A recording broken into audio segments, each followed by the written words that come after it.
A young girl plays her guitar every day in the square to buy medicine for her grandmother. But when a millionaire sees the bracelet she is wearing, he is shocked. Clara adjusts the guitar on her lap and begins to play in the bustling square, gradually filling it with life. Wrapped in a soft and seductive melody, the sound resonates in the air, full of emotion and devotion. The old lady, Madame Dupont, observes with pride and tenderness as she approaches Clara and says, "If you play, you play. It's wonderful, dear. Your talent is a gift." Clara smiles, but her eyes reflect constant anxiety. She looks at the wooden box next to her, where some coins are placed next to a handmade sign that says, "I'm playing to buy medicine for my grandmother." "Thank you, grandmother. The coins will help me buy your medicine. I'm going to play until the end of the afternoon," Clara replies, and decides that Clara's situation has started to leave more coins because passers-by touch the music. Some of the boxes stop to chat and offer words of encouragement. "There's a little gift for you." The man left a note in the box. "Don't give up, Clara. Thank you," with a shy but heartfelt smile. As the afternoon progresses and the boxes begin to fill, the sun begins to set, and the city lights come on. Clara puts her things away and helps Madame Dupont get up. "Let's go home. Grandma, we've collected quite a bit of money today. Tomorrow we'll go buy some medicine." When she got home, Clara said she felt a mixture of hope and anxiety and was determined to keep fighting for her grandmother. A businessman with an impressive presence walked across the square when a suddenly moving melody called out to him, stopping in his tracks to head to the rally. He wonders where the music is coming from, sees Clara sitting on a bench playing her guitar with passion, and approaches the stone. He sees the bracelet on Clara's wrist, and his heart longs for her. The bracelet is the same as the one worn by the missing daughter. He feels a mixture of hope and disbelief. "It's impossible," he murmurs. Pierre approaches and watches Clara closely. His music is an echo from the past, bringing back painful memories and lost hopes. "I'm sorry." Lonely Pierre tried to hide his emotions in his voice. He said, "Where did you get this bracelet you were wearing?" Clara stopped playing and looked at Pierre, surprised by the question. "It was my mother," Clara replied. Why? Pierre felt a lump in his throat. "I know I have to investigate further, but try to remain calm. I think I know the bracelet." He says, "Can you tell me more about your mother?" Clara is still suspicious, but hesitates a bit before answering. "My mother died in a car accident many years ago, and the bracelet is one of the few memories she has of the stone." Chills. Clara's story seems to match the story he knew. He decides to continue his investigation into the missing daughter, but without scaring her off. "Okay, sorry for the sudden question." Pierre tries to seem relaxed, "But I'm just curious because it looks a lot like the bracelet." Clara still nods her head, suspicious. Pierre walks off, but then sees Clara and the bracelet one last time and knows he must find out more. Clara returns home after a long afternoon and plays her guitar. Location: Madame Dupont. Her grandmother is sitting at the kitchen table preparing dinner. Clara's expression is tired but determined. "Grandmother, I collected a good amount today," says Clara, putting coins and bills on the table. "You are my heroine," Clara replies to Madame Dupont with a warm smile. "I will. Thanks to you, I can buy medicine." The next day, Clara goes to school and notices disdainful looks from certain classmates as she enters the classroom. They whisper, but Clara pretends not to hear. She sits in her place and opens her notebook, trying to concentrate on the lesson. "Look, it's the girl with the guitar," one of her classmates says loudly, so everyone can hear that she needs a few coins. Without her, her face heats up, but she refuses to react. She knows that any reaction will only make the situation worse. Instead, she focuses on the blackboard and tries to ignore the mean comments. During recess, Clara finds Sophie. Her loyal friend Sophie notices Clara's dejected look and takes her to a quiet corner. "Don't listen to me," Clara tells Sophie in a comforting tone.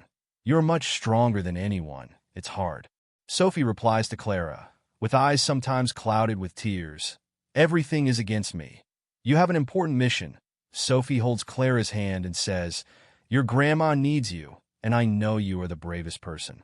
Clara smiles through her tears.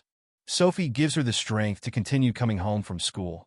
Clara knows she has to be strong, both for herself and for Madame Dupont. Clara finds her grandmother sitting on the sofa looking out the window, worried at Madame Dupont's expression. But she tries to hide when she sees Clara coming in. "How was school today, my darling?" asks Madame Dupont. "Everything went well." Grandma forces a smile on Clara and answers, "I'm going to prepare dinner." As we cook, we think not only about the difficulties Clara faces, but also about the strength she finds within herself to overcome them. We know that no matter how difficult it is, we can't give up. Clara wakes up early to find Madame Dupont sitting on her bed, out of breath. Worry hits Clara, but she tries to stay calm. "Grandma, I'm not feeling well today. I asked Clara to help me lie down more comfortably." "Yes, my love, it hurts more today," she replies. "Madame," Dupont said in a weak voice, "I don't think my medicine is working anymore." Clara feels despair rising in her heart, but she knows she needs more money to buy the medicine. But the amount is high. She is going to go to the square, where she has decided to help her grandmother Clara decide to play longer and look for a new place where she can earn a little extra money at the end of the day. Clara is exhausted. She has been playing nonstop for hours on the square's point change. After several attempts to attract more people, when the sun finally began to set, she counted the money she had collected. Almost enough to buy the medicine. "I'll get there soon." Clara feels hopeful. The next day, Clara returns to the place again, not having enough money to buy the medicine she had previously decided to get. She plays with passion, attracting more crowds. Changing places, coins and bills soon begin to fill the box. Clara moves away for a bit.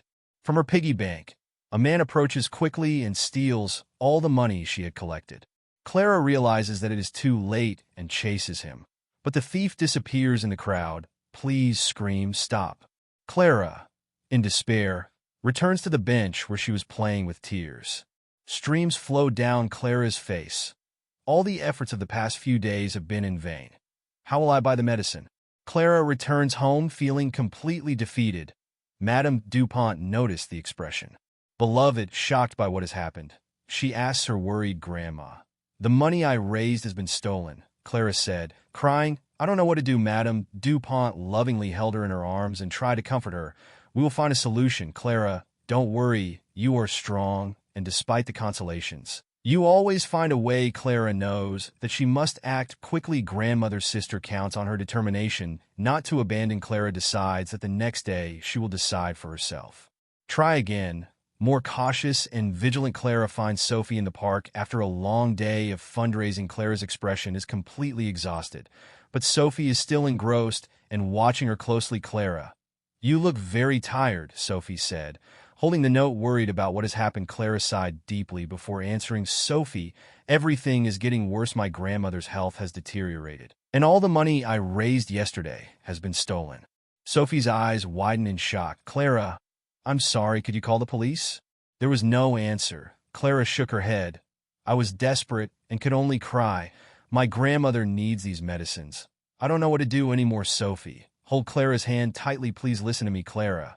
You are one of the strongest people. I know it seems impossible now, but you will find a way, and you are not alone. I am here with you." Clara, look at Sophie. "I am grateful, but the weight of the situation is still on her shoulders." "Sophie, I am very grateful for your words, but I am still lost." Sophie thinks for a moment and then smiles. "Maybe we can find another way to raise the money. We can organize a small concert at school.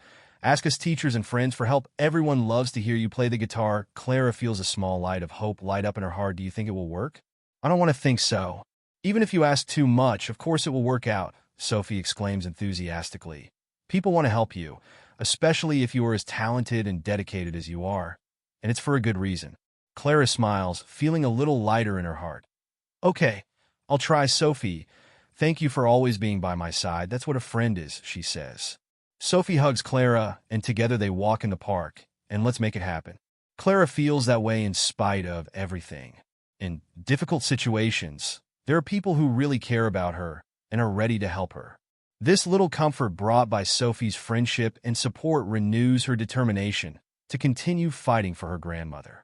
Pierre doesn't stop thinking about Clara's bracelet and hires a private investigator to investigate. Hearing Clara's story and finding out if she is really his granddaughter, but Madre, Pierre's sister, Madeline notices the stone's agitation and begins to worry about Madeline, a middle-aged woman. She visits Pierre's office with a constant, wary look on her face. "Pierre, you seem to be distracted lately. Are you okay?" Madeline asks, trying to appear relaxed. "I'm fine, Madeline. I'm just looking into something important," Pierre replies, without giving away any details. Madeline is thrilled to hear this. She knows that if Pierre finds out the truth about Clara, his whole plan will be in jeopardy. Determined to keep a secret, Madeline springs into action and heads to the square where Clara is playing the guitar. She then starts spreading vicious rumors among shopkeepers and passers-by that Clara and Madame D. Pont are committing petty theft in the square, implying that Clara is using music to distract people and that Madame D. Pont is an accomplice. A young girl, Clara, and her grandmother are involved in petty theft in the square here, using music to distract people while they rob them. Madeline shared the following lyrics with one of the local shopkeepers. Word spread quickly about Madeline, and soon Clara began to feel the increasing amount of disdainful looks and whispers at school, teachers treating her with suspicion, and some students avoiding her. She heard one of her classmates say that her family was involved in the thefts. Better not to get involved. Clara feels the weight of the unjust accusations and becomes more and more isolated. She feels something is wrong, but can't understand. Why does she confide in her grandma, Madame Dupont, that something is wrong when she gets home?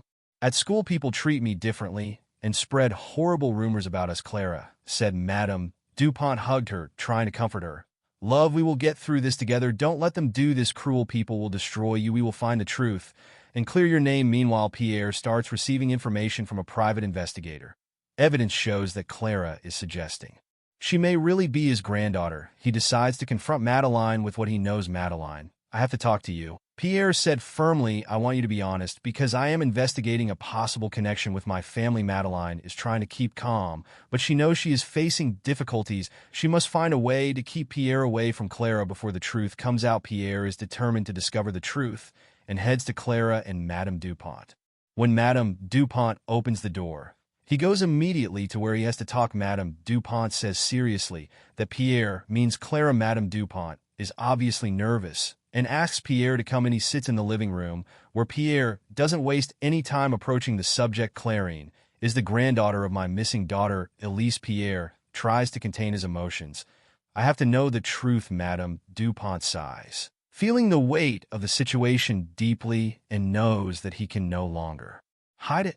The truth, Pierre, you are right, she says in a trembling voice. Clara is your girl. She is Elise's daughter. Her real parents died in a car accident. And Pierre has mixed emotions of relief and sadness upon hearing this confirmation. So Elise and my daughter have been missing for years. He says he is trying to understand the situation. How did she get here? Why didn't you look for me? Madame Dupont hesitated before continuing. One day a woman came to me and offered me money to look after her child, saying that her parents did not want her.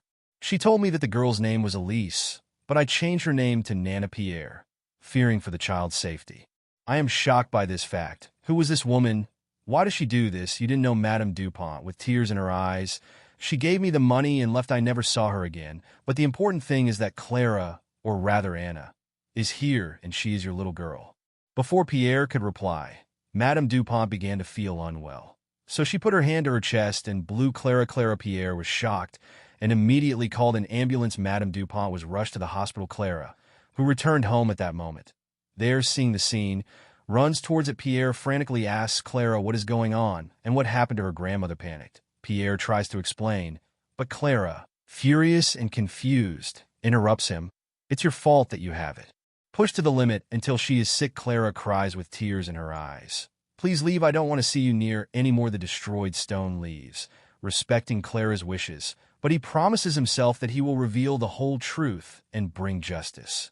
After Madame Dupont's hospitalization, Clara spends her tense days dividing her time between her studies and playing the guitar in the square or visiting her faraway grandmother. Pierre, but she still thinks about Clara and her grandmother's health. One afternoon, Madame Dupont decided to visit Clara in the hospital, determined to clarify the situation and find a solution to help them. She finds Clara sitting next to her grandmother's bed, holding her hand. Clara asks Pierre in a calm and conciliatory tone if she can talk. Clara says. He turned to him with a look of anger and confusion, but she nodded to quiet her, and they left the room and went to a quiet corner of the hospital. Clara, I don't want you to think that I'm here to talk anymore. The problems have begun. Pierre, I really believe that you are my little girl. The story that my grandmother told me. I need to know if it's true. Clara is still digesting all these answers. My grandmother would not lie to me. But everything is so confusing. Why now?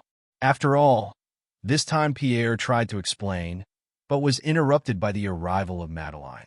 Pierre must talk, Madeline said, giving Clara a stern look. We can't trust anyone. What a story. You know how manipulative people can be. Pierre hesitates, but Dean continues, we have to do a DNA test just to be sure, and I know a reliable clinic where it can be done in complete safety. Clara looked at Pierre, clearly uncomfortable with my idea.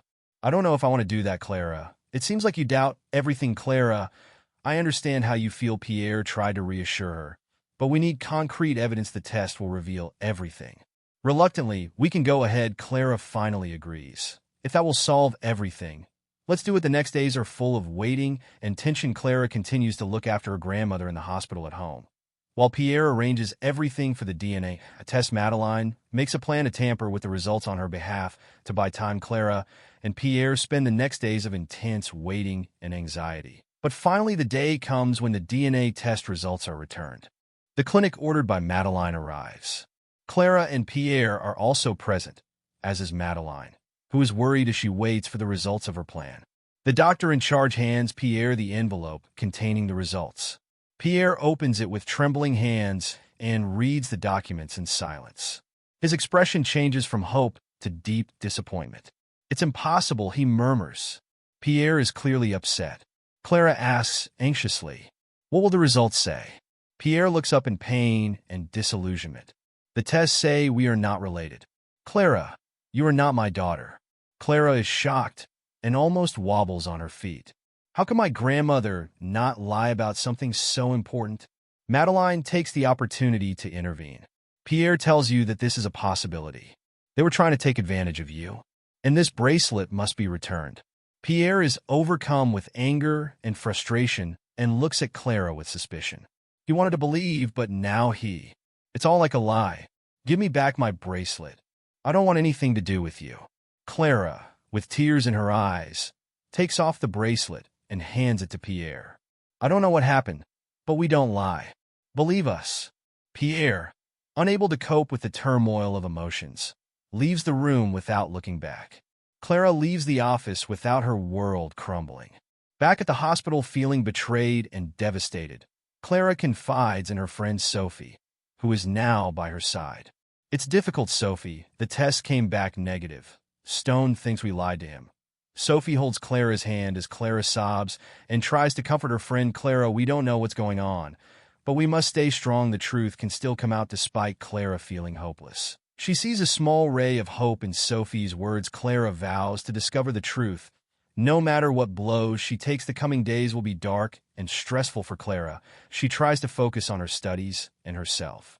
She visits the hospital to look after Madame Dupont, but the pain of Pierre's rejection weighs heavy on her mind. Madeline, seeing that her plan is working, decides not to act immediately, but to keep a close eye on Pierre, wanting to ensure that he stays away from Clara. Despite everything, the truth is never revealed. Clara continued to play the guitar in the square every day, determined to raise money for her grandmother's medicine. During one afternoon when she was playing in a group, young people approach her to tease her. You are a fraudulent girl, aren't you? Your grandmother is also involved. Provoke one of them. With tears in her eyes, Clara puts away her guitar and runs home. She finds Sophie, who tries to comfort her. She doesn't know what to do anymore. Sophie, I feel like everyone is against me. Clara, you are strong, she confesses. Clara, we will find a way to prove the truth, she said. Sophie has made up her mind during this time. Pierre continues to struggle with his feelings. He wants to believe Clara, but the results of the DNA test and Madeline's words leave him confused, and he distances himself from Clara, feeling betrayed. Madeline continues to observe from afar. Madeline is ready to intervene if Pierre decides to investigate further. Realizing that he must be wary of any move that could expose her secret stone, he begins to question his decisions and the whole truth behind them, feeling that something is wrong, but it is I can't. Clara is unable to identify what his suspicions are, and it begins to erode his confidence. Ignoring Madeline's plan and feeling no strong pressure to clear his name and that of his grandmother, Clara resolves to seek help by all possible means, even if it means facing even greater difficulties. Still preying to his emotions, he begins to notice Madeline's strange behavior. Madeline seems overly concerned about the situation, and his reactions are more intense than usual. He remembers a moment from that time. One night, when he had a past of trying to connect the dots while going through some old papers in his office. He discovers a photo of his missing daughter Elise wearing the bracelet Clara was wearing, but the resemblance is undeniable, which reignites his suspicions. He remembers Madame Dupont's words about the woman who brought Clara to him. She was a baby, and he was angry, wondering why this particular clinic would think that it was the stone. Considering his sister's claims, he decides to investigate further, starting with the clinic that performed the test. The next day, the DNA test was performed. Pierre visited the clinic and asked to speak with the person responsible for the test. Dr. Laurent used his influence to ask for a brief meeting. He wanted to confirm the procedure of the DNA test that was recently performed. The doctor, who stated that Pierre was about to appear, relaxed and accepted the documents and showed them to him. Pierre noticed that certain signatures and procedures were unusual. Something was wrong here. Pierre thanked the doctor and left the clinic with a determination to investigate. While true, Clara continues to play in the square despite the difficulties. Sophie is by her side and always offers her support. One day, when playing an older man, he approaches me and listens carefully to the melody that you play with passion. My young daughter, may I ask where this is? The man asks where the music comes from. Clara is surprised by this kindness and replies that it is for her sick grandmother. She is collecting money to buy her medicine. The man smiles and leaves. There are several notes following Clara's box, so the love you have for her is clear in every note. The man's words renew Clara's hope. She feels that despite everything, there is still good left in the world. Stone becomes more and more suspicious and begins to observe Madeline more closely. He notices that she is having secret meetings and secret conversations on the phone. Determined to uncover the truth, Madeline one day witnesses Madeline meeting a man who she thinks is a secret person and carefully follows her. The technician thinks it is not a coincidence. Pierre decides to confront Madeline, but needs concrete evidence before he can act. Pierre begins to personally investigate Madeline's actions. He tells his sister and gathers information about her suspicious encounters. Days pass, and evidence begins to accumulate. Pierre feels he is getting closer to the truth, and this gives him a new resolve. The daily struggle continues. Determined to wash, unaware of Pierre's plans. She has lost her name and her grandmother's name. She feels something is about to change, and this hope keeps her firm. Stone, after days of reflection and doubt, she decides it is time to right her wrong. She knows she must apologize to Clara and reveal the truth once and for all, and then he goes to Clara's house. She is nervous, but it is over when Pierre arrives. Clara and Madame Dupont are at home. Clara is surprised to see Pierre at the front door. Pierre asks Clara, what is he doing here? Clara is still hurting. Clara, I'm here. I'm sorry for doubting you and your grandmother. I was unjust and said in a hurry. Pierre says sincerely sorry. Clara looks at him in surprise, but still doubts. Why are you doing this now? I realize that I have to find out the truth once and for all. I hope. A new DNA test was to be carried out, but this time in a trusted clinic without Madeline's intervention. Pierre, who had been listening to the conversation. Madame Dupont explained that she decided to talk to Pierre, and that it was the right thing to do. Let's make all this clear. Clara still looks at her grandmother hesitantly. Then Pierre says, okay, let's do it. The next day, Pierre, Clara, and Madame Dupont go together to a trusted clinic to carry out a new DNA test. Everyone is nervous, but in their hearts there is a feeling of hope. The doctor in charge assured that the test would be carried out in a rigorous and transparent manner. The following days were full of waiting and anxiety. Clara continued to play her guitar in the square to concentrate. Madame Dupont stays with him as much as possible, providing emotional support. Finally, the day of the test results arrives for Pierre. Clara and Madame Dupont find themselves at the infirmary. The doctor calls them to enter the room and hands Pierre an envelope. Pierre opens the envelope with trembling hands and reads out the results. Tears well up in his eyes as he stares at Clara. Clara, the test results confirm that you are my little girl. I am truly sorry for everything I have said. Pierre is moved. Clara also feels with tears in her eyes relief and immense joy. She takes Pierre in her arms and feels that the truth is finally out. Madame Dupont smiles and feels that they can now move forward as a family. Pierre decides that it is time to reveal Madeleine's true identity once and for all, and holds a meeting at his home, inviting all the servants who have worked with Madeleine for many years. Clara and Madame Dupont are also present, but are hiding and waiting for the right time to appear. Madeleine arrives in the room. The meeting is to thank you for your years of dedication. Pierre begins the meeting in a solemn tone. Madeleine, thank you for taking care of me and our home for so many years. I want to thank you for all you have done for me, Pierre says with a serious look. Madeleine smiles with pride. Pierre, I have always done everything for you and our family. Besides that, I recently made sure you didn't get scammed. Pierre observes Madeleine's reaction and decides that he is the one. It's time to reveal the truth. The door opens and Clara and Madame Dupont enter the room. I want our guests to come in. Pierre watches Clara and Madame Dupont enter the room. Trying to control his emotions, Madeleine is clearly upset to see what they are doing here. Asks Madeleine. Trying to keep her cool, Madame Dupont looks at Madeleine with new firmness. It was she who put AIDS back in my arm, Madame Dupont said. Madeleine points at Pierre and absorbs the revelation. Madeleine turns to Madeleine. I have discovered the whole truth. Clara was really my little girl, and you were responsible for keeping her away from us for so many years. You tried to manipulate the results of the DNA test and keep her in danger. Madeleine tries to defend herself, but Pierre continues. You were the one who handed over my daughter Elise when she was still a baby and paid Madame Dupont to take care of her.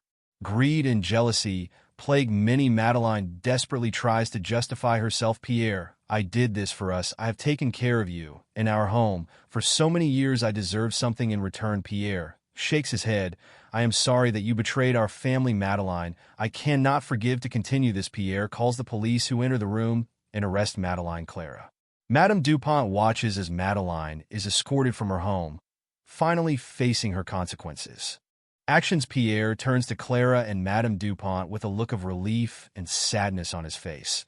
Now we can finally begin to heal these broken ones and move forward as a family. Clara gives him a touching hug. Pierre and Madame Dupont, thank you for believing in us and fighting for the truth. Pierre, Clara and Madame Dupont hold hands and smile. We are a family. Now nothing can separate us again. With Madeleine finally facing the consequences of my actions, Pierre, Clara, and Madame Dupont, we can begin to rebuild our lives. The healing process is gradual, but full of meaningful moments. Pierre decides to use his own resources to make Clara's dream come true. He organizes a large-scale guitar performance at a famous Parisian theater, giving Clara the opportunity to show her talent to a wider audience. On the day of the event, the theater is full. Madame Dupont is proud and moved in the front row. Clara is nervous but determined and takes to the stage. Everyone says good morning on the microphone. Clara, this performance is dedicated to my grandmother Madame Dupont and my grandfather Pierre, who believed in me and gave me a new chance to follow my dreams. The first notes echo through the theater, and Clara's music fills the space with emotional depth that touches the hearts of each and every audience member. She plays each melody with all her heart, full of gratitude and love. When the performance is over, the audience applauds. Clara bows, standing with tears in her eyes, feeling her dream. After the show, it finally becomes reality. Pierre, Clara, and Madame Dupont meet backstage. I am so proud of you, Clara said to Pierre with an emotional smile. Your mother would be so proud too. Madame Dupont serves Clara in her arms with tears of happiness running down her face. That you have brought. I feel great joy and pride in our life. Dear Clara, surrounded by the love of family, we have taken away the pain without facing any difficulties. Thank you for always believing in me. I could not have done this without you. The next day is peaceful and full of stones of growth. Clara and Madame Dupont explore the city together to make new memories, share stories, and strengthen the bond between the family. Clara still continues to play the guitar with confidence and opportunity. She is an inspiration to many young musicians. With determination and family support, any dream can come true. Hello everyone, if you like our inspiring story, don't forget to subscribe to the channel and activate the bell so you don't miss any new videos.